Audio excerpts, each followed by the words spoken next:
حضرت علی رضی اللہ تعالیٰ عنہ اور مرحوم کا تاریخی واقعہ اسلامی تاریخ کا ایک نہایت اہم اور ایمان افروز واقعہ ہے جو غزوہ خیبر کے موقع پر پیش آیا۔ خیبر یہودیوں کا ایک مضبوط قلعہ تھا جہاں کے یہودی مسلمانوں کے خلاف مسلسل سازشیں کر رہے تھے۔ نبی کریم صلی اللہ علیہ وآلہ وسلم نے خیبر کو فتح کرنے کے لیے ایک لشکر تیار کیا۔ کئی دن کی جدوجہد کے بعد بھی قلعہ کموس یعنی خیبر کا سب سے مضبوط قلعہ فتح نہ ہو سکا۔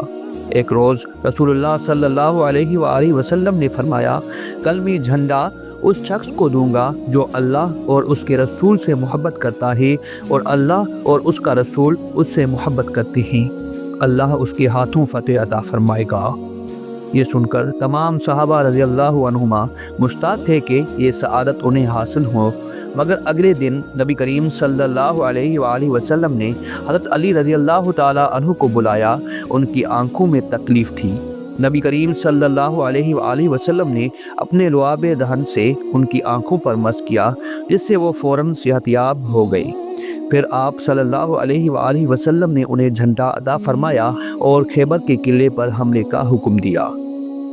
خیبر کے سب سے بڑے جنگجو کا نام مرحب تھا، جو انتہائی طاقتور اور بہادر مانا جاتا تھا۔ اس نے لوہے کی ایک مضبوط زرہ پہن رکھی تھی اور سر پر ایک بڑا خود تھا جس پر پتھر کی چٹان جیسی چیز تھی۔ وہ فخریہ کہنے لگا، خیبر جانتا ہے کہ میں مرحب ہوں، میں ہتھیاروں سے لیس بہادر جنگجو ہوں۔ حضرت علی رضی اللہ تعالیٰ عنہ میدان میں اترے اور جواب میں کہا، میں وہ ہوں جسے ماں نے حیدر یعنی شیر کہا، میں میدان جنگ میں دشمنوں کو نیست و نابود کرنے والا ہوں۔ دونوں میں شدید جنگ چھڑ گئی۔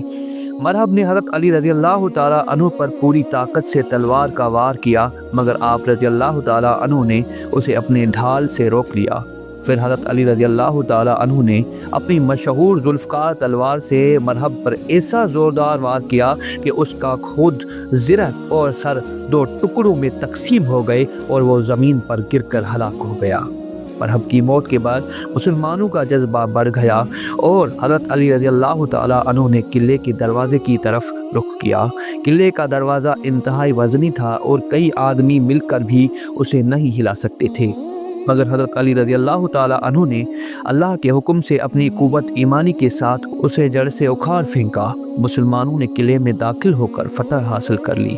یہ واقعہ حضرت علی رضی اللہ تعالیٰ عنہ کی بہادری، قوت ایمانی اور اللہ کی نصرت کا منہ بولتا ثبوت ہے، جو آج بھی مسلمانوں کے لیے مشعل راہ ہے۔